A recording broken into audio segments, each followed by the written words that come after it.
Hasan.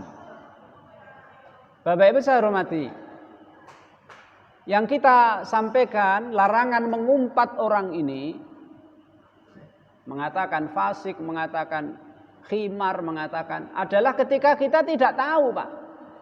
Kita tidak tahu kondisi dia. Sekarang pertanyaannya, kita tahu kalau dia melakukan suatu perbuatan nyolong gitu, boleh tidak kita panggil wahai pencuri? Itu kan termasuk mengumpat, Pak. Tapi ini dibolehkan apa tidak? Gitu. Kita lihat orang begitu ya, ditangkap polisi. Ya. Kita lihat di TV dia ditangkap, ternyata dia terbukti korupsi. Boleh tidak kita wahai pengkorupsi? Nah, begitu. Ya, kita lihat saudara kita, ya, naudzubillahi min dzalik, ya kan, mabuk. Kemudian kita bilang wahai pemabuk, boleh apa tidak itu?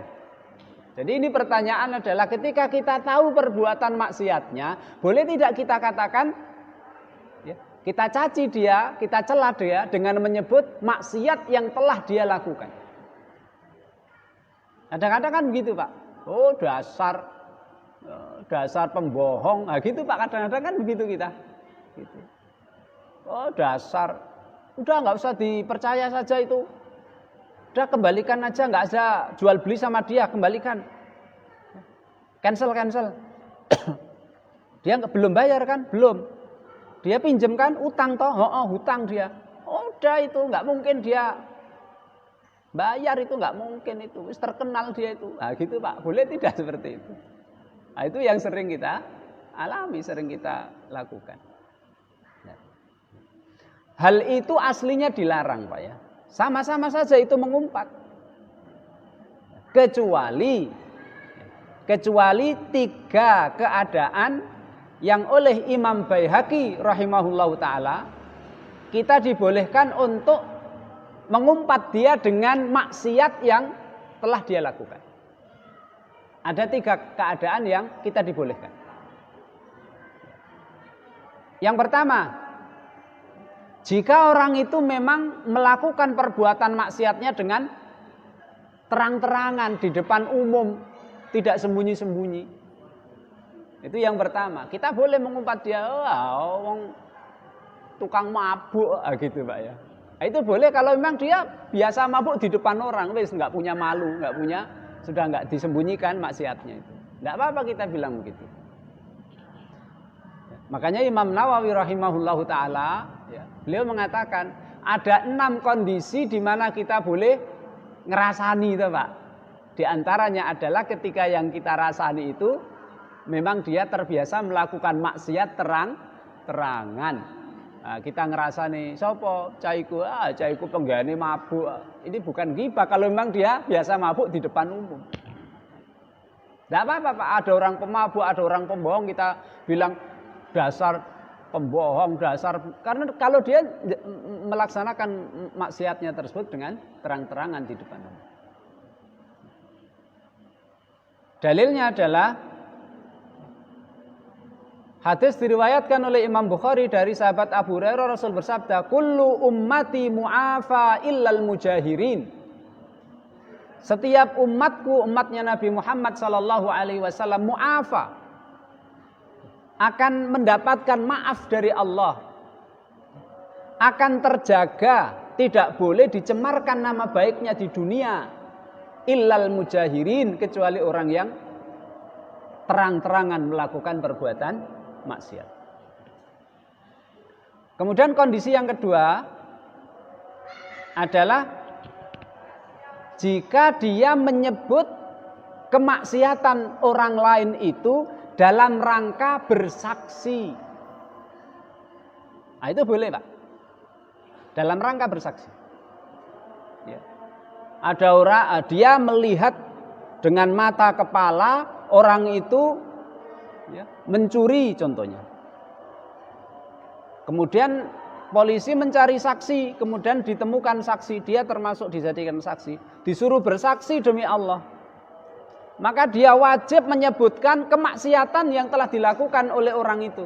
Demi Allah, ya, saya bersumpah kalau dia telah mencuri, mengambil hartanya fulan. Tidak apa-apa Pak. Demi Allah dia itu adalah pencuri. Tidak apa-apa. Karena memang dia dituntut untuk mengatakan itu sebagai saksi. Justru kalau saksi berbohong, maka dia dosa di hadapan Allah Subhanahu wa ta'ala. Makanya Allah Subhanahu wa ta'ala berfirman dalam surat Al-Baqarah ayat 283, "Wala taqtumus syahadah wa may yaktumha fa innahu asimun qalbuh wallahu bima ta'maluna alim." Janganlah kau sembunyikan persaksian. Kalau kamu jadi saksi, ucapkan apa adanya. Meskipun menyebutkan kejelekan orang, kalau itu memang dalam rangka saksi, sampaikan. Wa may yaktumha, justru barang siapa yang menyembunyikan persaksian dia, fa innahu asimun qalbuhu, dia berdosa. Dan Allah mengetahui segala apa yang kalian lakukan.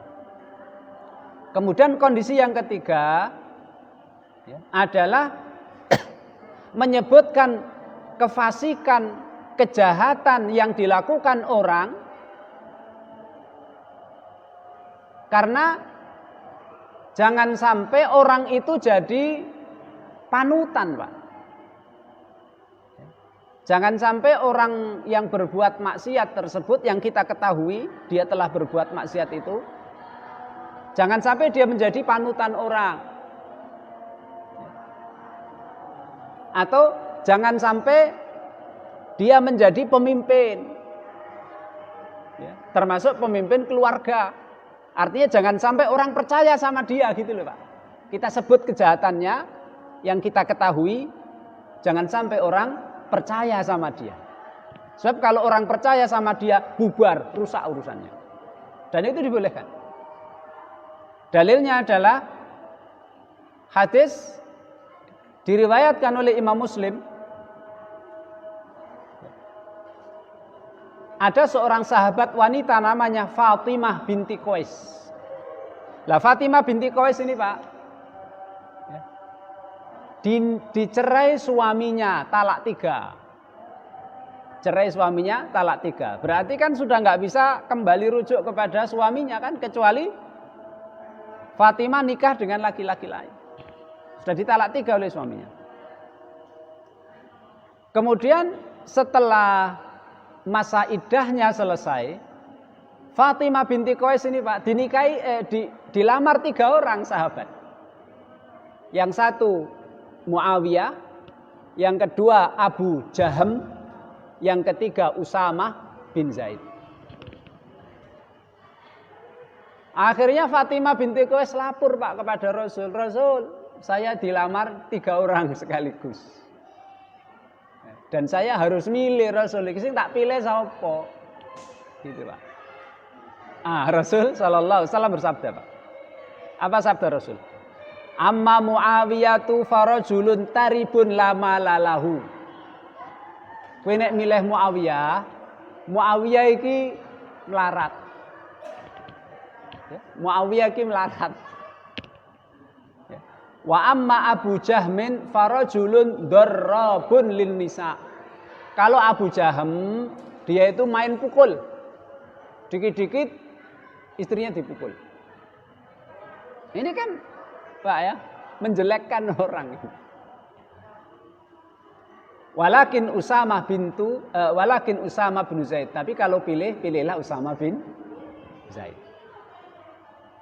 Jadi Bapak bisa hormati, bisa kita katakan kejahatan orang lain, kita sampaikan keburukan orang lain dalam rangka supaya dia tidak menjadi kepercayaan orang lain. Nah, sama seperti yang istilahnya contoh Pak ya, kalau kita mengajukan pembiayaan ke bank syariah apa gitu, nanti bank syariah itu kan ngutus petugas ya, menanyakan tetangga-tetangga dia itu Pak. Nah, kalau tetangganya ngerti dia itu suka nyolong, pembohong dan sebagainya, dia harus sampaikan apa adanya.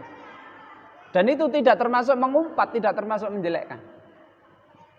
Sebab kalau nanti banknya terlalu percaya sama orang itu, karena orang itu manis, ngomongnya manis, bisa ini dan sebagainya, bisa-bisa itu banknya rugi, bisa.